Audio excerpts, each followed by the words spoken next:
વાત કરવી છે એ બહાનેબાજો પર કે જેઓ રસ્તા પર નીકળે છે અને સૌથી પહેલું બહાનું કરે છે કે હોસ્પિટલ જવું છે, ઇમરજન્સી છે, કોઈ બીમાર છે અને ઓફિસે જવું છે, લેટ થાય છે। આ બધા જ બહાના હવે બંધ થઈ જશે, કારણ કે ગુજરાતમાં હાઈકોર્ટે હવે ટ્રાફિકના મુદ્દે તમારા કોઈ જ બહાના ન ચાલે એ પ્રકારની વાત કરી છે। હાઈકોર્ટે બિલકુલ આકરા પાણીએ સરકારને સ્પષ્ટ નિર્દેશ કર્યા છે કે હેલ્મેટ નહીં પહેરે તો પોલીસ તમને પકડશે। ઓફિસ કે હોસ્પિટલના કોઈ પણ બહાના હવે નહીં ચાલે। દરેક સંસ્થાના કર્મચારીઓએ હેલ્મેટ પહેરવું ખૂબ જ ફરજિયાત છે। હાઈકોર્ટનો સ્ટાફ પણ હેલ્મેટ પહેરે। રોડ મજબૂત બનાવવા માટે પણ હાઈકોર્ટે સૂચન કર્યું છે, પરંતુ આ પહેલા પોલીસે ડ્રાઈવ ચલાવી, ડ્રાઈવ ચાલતી રહી, થોડા દિવસ સુધી ચાલે અને ખુદ પોલીસવાળા કહેતા હોય કે 4 દિવસ સાવધાન રહેજો, ડ્રાઈવ ચાલે છે, પછી પાછું હતું એનું એ જ। પરંતુ ગુજરાત હાઈકોર્ટે આજે ફરી એકવાર કડક શબ્દોમાં ઝાટકણી કાઢી છે। અને બીજા એક મહત્વપૂર્ણ સમાચાર એ છે કે પોલીસ ભરતી મુદ્દે હવે હાઈકોર્ટમાં સુનાવણી થઈ। ભરતી કેલેન્ડર મુદ્દે કોર્ટમાં સરકાર પાસે જવાબ માંગ્યો છે કોર્ટે, અને હાઈકોર્ટમાં સરકારે એફિડેવિટ કર્યું, જેમાં ડીજીપીએ કોર્ટમાં એફિડેવિટ ફાઇલ કર્યું છે। ભરતી પ્રક્રિયા ચાલુ હોવાનો સરકારનો જવાબ છે। સરકાર પાસે પૂછ્યું હાઈકોર્ટે કે ભરતીની આગળની વ્યવસ્થા શું છે, તો સરકારે કહ્યું કે ભરતી પ્રક્રિયા ચાલી રહી છે। અને હવે વાત કરવી છે એક એવી ઘટનાની કે જેને જોઈને તમારા રૂવાડા ઊભા થઈ જશે। એ છોટાઉદેપુરની ઘટના કે જેમાં એક સગર્ભા મહિલા, જેના મૃત્યુ એનું કારણ બને છે પ્રાથમિક સુવિધાઓનો અભાવ। એક મહિલા કે જે સગર્ભા હતી અને હોસ્પિટલ સુધી જવા માટે એને ઝોળીમાં નાખીને પરિવારજનો લઈ જતા હતા, અને એ દરમિયાન રસ્તામાં એણે દમ તોડી દીધો। અને આ જ મામલે ગુજરાત હાઈકોર્ટે સો મોટો લીધી છે। સગર્ભા મહિલાના મૃત્યુને લઈને હાઈકોર્ટે બહુ જ કડક શબ્દોમાં એક વાત કરી છે, અને એમણે એવું કહ્યું છે કે સગર્ભાનું કાપડની ઝોળીમાં મોત થવું એ ખૂબ જ શરમજનક ઘટના છે। તંત્રની આ બેદરકારીનું ઉદાહરણ એ જોઈને શરમ આવે તેવું છે, ગુજરાત હાઈકોર્ટે કહ્યું છે।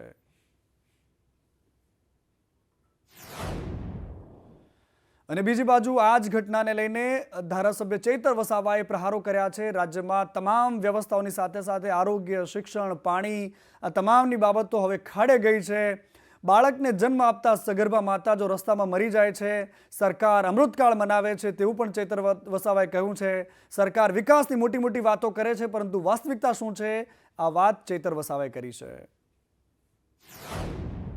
મહિલા ડિલિવરીમાં હતા, એમનો પ્રસૂતિની પીડા ઉપડે છે ત્યારે તાબડતોડ ત્યાં 108 પહોંચી નથી શકતી, એટલા માટે એને ઝોલી કરીને દવાખાને પહોંચાડવા માટે ગામના લોકો પ્રયાસ કરે છે, પણ ત્યાં રસ્તો ખરાબ હોવાના નાતે સમયે પહોંચી નથી શકતા અને મહિલાઓનું રસ્તે જ મરણ થાય છે। આ ખૂબ જ મોટી દુઃખની બાબત છે। સરકાર એક બાજુ અમૃતકાળ મનાવે છે અને મોટી મોટી વિકાસની વાતો કરે છે, ત્યારે સરકારે વરવી વાસ્તવિકતા પણ સ્વીકારવી જોઈએ કે એક આદિવાસી વિસ્તાર એવો છે જ્યાં આજે પણ રોડ નથી।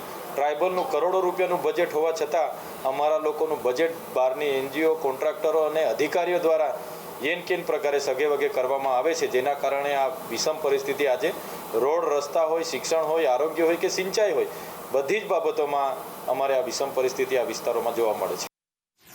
ન કામધેનુને ખાવા એક લીલું તણખલું ને લીલાછમ ખેતરો આખલાઓ ચરી જાય છે, આ જ પ્રકારની વ્યવસ્થા ગુજરાતમાં ચાલી રહી છે। જે ઘટના અમે તમને બતાવી એ દુઃખદ છે, પરંતુ બીજી બાજુ રાજનીતિ પણ એ હદે ચાલી રહી છે। બારોબારીઓ ચાલી રહ્યું છે યુનિવર્સિટીમાં, અને ગુજરાતની સૌથી મોટી યુનિવર્સિટીના સમાચાર છે, જેમાં બારોબાર મનન દાણીની નિમણૂક થઈ ગઈ ગુજરાત યુનિવર્સિટીમાં મેમ્બર તરીકે, અને આ નિમણૂક પર કોંગ્રેસે સવાલો ઉઠાવ્યા। એમણે કહ્યું કે ગાંધીનગરથી ગોઠવણ થઈ છે અને કુલપતિ ખોટી વાત કરી રહ્યા છે। બીજી બાજુ કુલપતિ પણ કહી રહ્યા છે કે અમારે આ મામલામાં, નિમણૂકતાના મામલામાં જીસીસીઆઈના ભલામણના પત્રની કોઈ જરૂર નથી।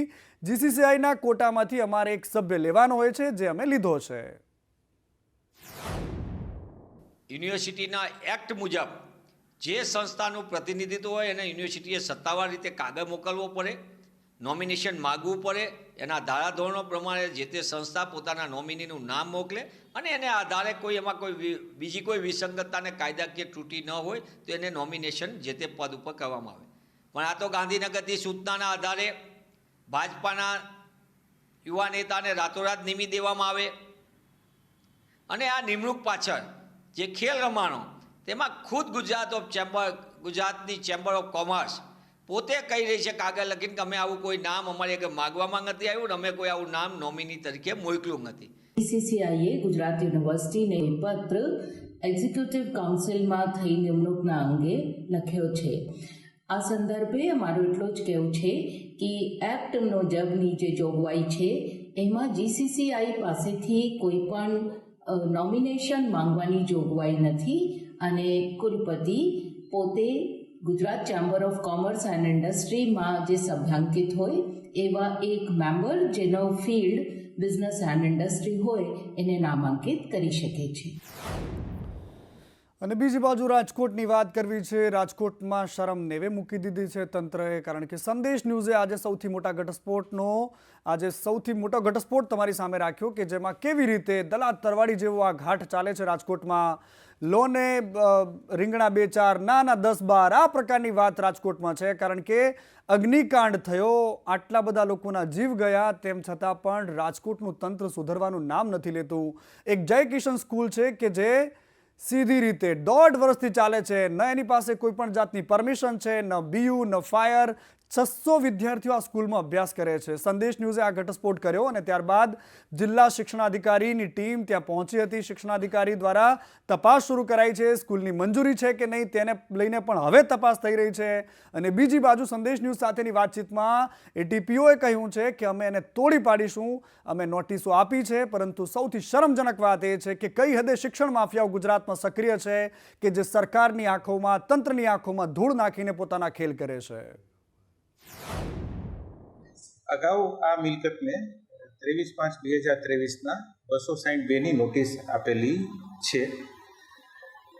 હાલ વેસ્ટ વિસ્તારમાં જ્યાં અગાઉ 262 આપેલી હોય પરંતુ કાર્યવાહી કોઈ થયેલ ન હોય એનું એક લિસ્ટિંગ કરી અને અમે આગળની કાર્યવાહી માટે કાર્યવાહી હાથ ધરેલ છે. એ પૈકી આજે અમે આ પ્રોપર્ટીની સ્થળ વિઝિટ પણ લીધી હતી, અમે પોતે અમારી ટીમ સાથે. અને આ જે પ્રોપર્ટી છે એને 262 અપાઈ ગઈ છે. આખરી નોટિસ આજે અપાઈ જશે અને પછી એની આગળની કાર્યવાહી હાથ ધરવામાં આવશે. એનું જે વોટર સપ્લાય છે, સીવરેજ છે અને પીજીવીસીએલનું કનેક્શન છે એ કપાત કરવામાં આવશે અને જે આખું બાંધકામ છે તે દૂર કરવામાં આવશે. રાજકોટના મવડી વિસ્તારમાં જય કિશન સ્કૂલ જે ગેરકાયદેસર બાંધકામ કરીને G2+નું બાંધકામ ખડકી દેવામાં આવ્યું છે, ત્યારે કોર્પોરેશન દ્વારા શું કાર્યવાહી કરવામાં આવી છે, આપણી સાથે ટીપીઓ સીતાપરા સાહેબ છે, તેમની સાથે વાત કરીશું. સર, જય કિશન સ્કૂલ જે છે તે સૂચિતની અંદર છે, સરકારશ્રીનો નિયમ છે કે સૂચિતની અંદર કોઈ પણ બાંધકામ કરી શકાય નહીં, શું કાર્યવાહી? આ અન્વયે છે ને જે તે વખતે કામ ચાલુ હોય તે અંતર્ગત 261 અને મનાઈ હુકમ આપેલ છે. ત્યારબાદ તે લોકોએ કામ ચાલુ રાખતા 262ની નોટિસ પણ આપી દીધેલ છે. હવે આગળની કાર્યવાહી જે કરવાની થશે કે એનું કનેક્શન કટ કરવાનું હોય, પીજીવીસીએલને જાણ કરવાની હોય, એ બધી કાર્યવાહી આગળની ચાલુ છે. સર, આજે ઇન્સ્પેક્શન કરવા ટીમ જે છે તે પણ મોકલવામાં આવી હતી, તેમાં શું કાર્યવાહી કરવામાં આવશે? તે અંતર્ગત જ હવે પીજીવીસીએલને બધાને જાણ કરવાની છે કે ભાઈ આનું કનેક્શન કાપવાનું, પછી નળ કનેક્શન કાપવાનું છે અને ત્યારબાદ આ ડિમોલિશનની આગળની કાર્યવાહી કરવામાં આવશે. મંજૂરી. સર, છેલ્લા 1.5 વર્ષથી આ જે સ્કૂલ જે છે તે ગેરકાયદેસર ચાલી રહી છે, તો 1.5 વર્ષની કોર્પોરેશન દ્વારા શા માટે રાહ જોવામાં આવી? કોર્પોરેશનને નોટિસની અમે હમણાં હાલ જ અમારા બધાની બદલી થઈ છે, એટલે અમને તો જે ફરિયાદ આવેલી ત્યાંનો અમે તપાસ ચાલુ કરેલી. ફરિયાદો, તપાસો, નોટિસો, આ બધા જ શબ્દો સાંભળીને કદાચ રાજકોટ જ નહીં પરંતુ ગુજરાત આખાના લોકો હવે વાકેફ થઈ ચૂક્યા છે. પરંતુ અમદાવાદમાં એવું છે કે એએમસીના જ કર્મચારીઓ હવે એએમસીની બહાર વિરોધ કરી રહ્યા છે. કમિશનર કચેરીની બહાર વિરોધ કરવા માટે ભેગા થયા, રામધૂન બોલાવી અને એએમસીના સેનેટરી ઇન્સ્પેક્ટર પર હુમલાનો આ વિરોધ કર્યો. મધ્ય ઝોનમાં સેનેટરી ઇન્સ્પેક્ટર પર હુમલો થયો હતો અને જેમાં કોન્ટ્રાક્ટ કંપનીના કર્મચારીઓએ આ હુમલો કર્યો હતો. એએમસીના કર્મચારીઓને સુરક્ષા પૂરી પાડવાની માંગ સાથે આજે રામધૂન બોલાવવામાં આવી. વિવિધ પડતર માંગણીઓ પણ છે, એ માંગણીઓ પણ સામે રાખવામાં આવીને એમની સાથે પોતાનો વિરોધ નોંધાવ્યો. અમારો સેનેટરી સ્ટાફ 16 કલાક કામ કરે. કોર્પોરેશનનો અન્ય કોઈ ખાતાવાળા 8 કલાકથી વધારે કામ કરતા નથી. બીજું વહીવટી ચાર્જ મનસૂરી પોતાની રીતે દંડ ટાર્ગેટ આવે છે કે આજે ₹1,00,000 લઈ આવો, આજે 50,000 લઈ આવો. અમે સ્વચ્છતા સ્કોડ કરીએ, અમે રોડ સફાઈ કરાવીએ, અમે બીજા જાહેર આવતા ફંક્શનો કરીએ. અમારો માણસ 35 CLમાં એક CL રજા ભોગવી શકતો નથી. 16 કલાક માનસિક રીતે જીવે છે. 4 જણ એટેક આવ્યા છે, 2 જણા અત્યારે સ્વૈચ્છિક રાજીનામા પર થઈ ગયા. એટલે કોર્પોરેશનની મનસ્વી રીતે કોઈ અધિકારી અમને રિસ્પોન્સ આપતા નથી. અને ગુજરાતમાં ગરબાની સાથે સાથે રાજકીય રમઝટ પણ શરૂ થઈ ગઈ. ગુજરાતમાં મોડી રાત સુધી ગરબા રમવાની વાત કરતા ગૃહ રાજ્યમંત્રી હર્ષ સંઘવી પર જ્ઞાનીબેન ઠાકોર બરાબરના ગરજા. હર્ષ સંઘવીએ કહ્યું હતું કે જો ગુજરાતમાં ગરબા નહીં રમાય તો શું પાકિસ્તાનમાં રમવા જઈશું? અને કેટલાક લોકોને રાતભર ગરબા રમવાની છૂટ આપી તો પેટમાં દુખવા લાગ્યું છે. અને આ વાત કરી તો જ્ઞાનીબેનને પણ માઠું લાગ્યું. જ્ઞાનીબેને કહ્યું કે ભાઈ પાકિસ્તાન જવાની જરૂર ક્યાં છે? ગુજરાતમાં તમે એવું સારું વાતાવરણ આપો કે ગુજરાતમાં જ લોકો મોડી રાત સુધી ગરબા રમી શકે. એકબીજા પર વાર અને પલટવારનો દોર ચાલતો રહ્યો. શું કહ્યું આ બંને નેતાઓએ? આવો સાંભળીએ. અને બીજી બાજુ ગરબાની આ રમઝટ અને રમઝટ વચ્ચે એક દીકરીને એવું તો માઠું લાગ્યું કે એણે આપઘાત કરી લીધો. રાજકોટમાં BBAની વિદ્યાર્થીની આપઘાત કર્યો છે. એની તબિયત નારાજ હતી અને એના પિતાએ કહ્યું કે બેટા તું ઠીક થઈ જાય પછી ગરબા રમજે. ગરબા રમવાની ના પાડી તો આ દીકરીને માઠું લાગી ગયું. 2 ઓક્ટોબરના રોજ ગળે ફાંસો ખાધો. સારવાર માટે ખસેડાઈ જ્યાં તેનું મોત નીપજ્યું છે.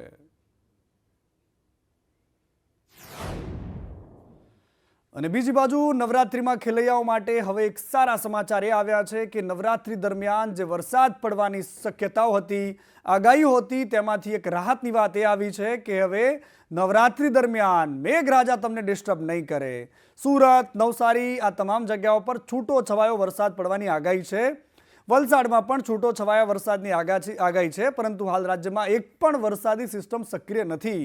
આવનારા દિવસોમાં ચોમાસું હવે વિદાય લેવાનું છે. આવનારા 3 દિવસની અંદર ગરમીનો પારો ઉચકાશે, બફારો રહેશે. અમદાવાદમાં એક સપ્તાહમાં 33 થી લઈને 35 ડિગ્રીની સંભાવના છે. आने वाले दिनों की अगर हम बात करें गुजरात में मुख्य तौर पे जो है बारिश बहुत अपने न्यूनतम स्तर पर देखने को मिलेगी आगे वाले हफ्ते में. साथ ही अगर हम बात करें अगले 24 घंटों के लिए मुख्य तौर पे गुजरात के किसी भी हिस्से में जो है आने वाले दिनों में बारिश नहीं दी गई है. हैवी रेनफॉल के अनुमान नहीं है. और साथ ही साथ अगर हम बात करें अगले 7 दिनों के लिए सौराष्ट्र कच्छ में जो है वेदर ड्राई रहेगा, जिसमें किसी प्रकार की बारिश जो है न्यूनतम स्तर पर रहेगी.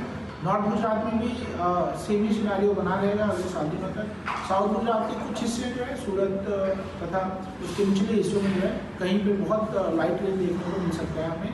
तो अधिकतम तापमान अगले 2 से 3 दिनों तक जो है नो लार्ज चेंज में बना रहेगा. उसके बाद तापमान में 2 से 3 डिग्री की. અને બીજી બાજુ કેન્દ્રીય ગૃહમંત્રી અમિત શાહ ગુજરાતમાં છે અને આજે તેમણે અડાલજમાં હીરામણી આરોગ્ય ધામનું લોકાર્પણ કર્યું. કેન્દ્રીય મંત્રી અને મુખ્યમંત્રી આ કાર્યક્રમમાં હાજર રહ્યા હતા. 50 કરોડના ખર્ચે આ બનાવેલી હોસ્પિટલનું લોકાર્પણ કર્યું, પરંતુ અમિત શાહે અહીંયા હીરામણીના જે નરહરી અમીન છે એમને લઈને પણ એક વાત કરી. એમણે કહ્યું કે નરહરી અમીને રાજનીતિના ઉતાર ચઢાવ જોયા છે. નરહરી અમીન રાજનીતિમાં હંમેશાથી સ્થિર રહ્યા છે. તેઓ ગુજરાતના પ્રથમ ડેપ્યુટી CM પણ રહી ચૂક્યા છે. કોંગ્રેસ અને ત્યારબાદ અત્યારે ભારતીય જનતા પાર્ટીમાં એક લાંબા સમયથી રાજ્યસભાના સાંસદ તરીકે સક્રિય છે. રાજનીતિમાં ઉતાર ચઢાવ ઘણા બધાના જીવનમાં આવે. નરહરીભાઈના જીવનમાં પણ આવ્યા, પરંતુ સતત કાર્યરત રહી કોઈને કોઈ માધ્યમથી સમાજની સેવા કરવી, લોકોની સેવા કરવી અને સમસ્યાઓનું નિરાકરણ કરવું બહુ ઓછા લોકો કરી શકતા હોય છે. 5 લાખ સુધીનો ઈલાજ થાય પણ ઇન્ફ્રાસ્ટ્રક્ચર ના હોય તો શું થાય? ઇન્ફ્રાસ્ટ્રક્ચર બનાવવા માટે મેડિકલ કોલેજોનું જારું કર્યું. એક મેડિકલ કોલેજ બનાવે એટલે 14 વિભાગની ફ્રી મેડિકલની હોસ્પિટલ ઓટોમેટિક બની જાય. આ બધું થયા પછી દવાઓ મોંઘી હોય તો શું થાય? એટલા માટે જનરિક દવાઓની દુકાનોનું એક જારું ગૂંથ્યું. જીવનના પોતાના અનુભવનો યોજનાઓ બનાવી સમાજના દુઃખના નિવારણમાં કઈ રીતે ઉપયોગ કરી શકે એનું આ આદર્શ ઉદાહરણ છે. અને વાત કરવી છે દ્વારકાની. દ્વારકાના શિવરાજપુર બીચ મુદ્દે હવે તંત્ર એક્શન મોડમાં છે. અહીંયા તંત્રની ટીમે ધંધાર્થીઓ સાથે મીટિંગ કરી. વોટર સ્પોર્ટ્સ પ્રવૃત્તિઓ માટે કડક નિયમો ઘડવાની ચર્ચા કરી. ધારાસભ્ય પબુભા માણેક પણ રજૂઆત કરી ચૂક્યા હતા. બીચ વોટર સ્પોર્ટ્સ ચાલુ કરવા માટેની માંગ છે. વોટર સ્પોર્ટ્સ ચાલુ કરવા માટેની ખાતરી અપાઈ છે. અને હવે શિવરાજપુર બીચ પર તમને અનેક એક્ટિવિટી જોવા મળશે. શિવરાજપુર બીચ ઉપર અટાણે હાલની તકે એક્ટિવિટી બધી બંધ છે, પણ બધી મહિલા મંડળની બહેનો છે જે બધી લોનું લઈને એક્ટિવિટીના બધા સાધનો વસાવેલ છે અને અટાણે ધૂળ ખાતા થઈ ગયા છે. કાંઈ સરકાર નિયમ અનુસાર અમે ચાલવા તૈયાર છીએ, તોય પણ કાંઈ શરૂ કરવાની રજૂઆત કરી છે, પબુભાઈએ કરી છે, तो પણ એ હજી કાંઈ નિર્ણય આવ્યો નથી। न्यू आईवी एक्ट आया है 21 का, उसके अंतर्गत क्या क्या इनके वाटर स्पोर्ट्स के अंदर चीजें होनी चाहिए, उसके हिसाब से हम रूल बना के इनको आगे गाइड करेंगे कि आपको एज पर रूल आपको ये काम ऐसे करना चाहिए, और जो भी सेफ्टी प्रोटोकॉल्स हमको मेंटेन करना है एज पर गवर्नमेंट नॉर्म्स, वो पूरे हम लोग यहाँ पे डेवलप करेंगे, ताकि जो भी टूरिस्ट यहाँ पे आए उनको एक properly safety wise water sports करवाया जा सके। અને આદ્યશક્તિ માં અંબાના આરાધનાનું આ પર્વ ચાલે છે। આદ્યશક્તિની આરાધનાનું આ પર્વ છે। ગુજરાતમાં ઘરે ઘર ગરબાની ધૂમ છે। લોકો તન અને મનથી ગરબામાં ઝૂમી રહ્યા છે અને આ નવરાત્રિના પર્વમાં અંબાજીમાં શ્રદ્ધાળુઓનું ઘોડાપૂર ઉમટી રહ્યું છે। ભક્તોએ ધજા સાથે ગરબે ઝૂમીને માતાજીની ભક્તિ કરી। નોરતાથી આઠમ સુધી 2 વાર મંગળા આરતી કરવામાં આવશે। આજે મંદિરમાં ભટજી મહારાજે માના ઝવેરાની આરતી કરી હતી। સાથે જ આજે માના દર્શન કરવા માટે ભક્તો દેશ વિદેશથી ઉમટી પડ્યા હતા। નવરાત્રીનો બીજું નોરતું છે માતાજીનું, અમે લોકો હું તો સ્પેશિયલ લંડનથી આજે જ લઈને થઈને અહીંયા માતાજીના દર્શન લેવા આવી છું। સવારે 5 વાગે પણ આવી હતી મારા મમ્મી પપ્પાને પણ, મારી અસલી માતાજીને પણ હું સરપ્રાઈઝ આપ્યું છે અને આ માતાજીને પણ, અને બસ આમ જ માતાજી મારી પર હાથ રાખે તો હું દર વર્ષે આવી રીતે આવતી રહીશ।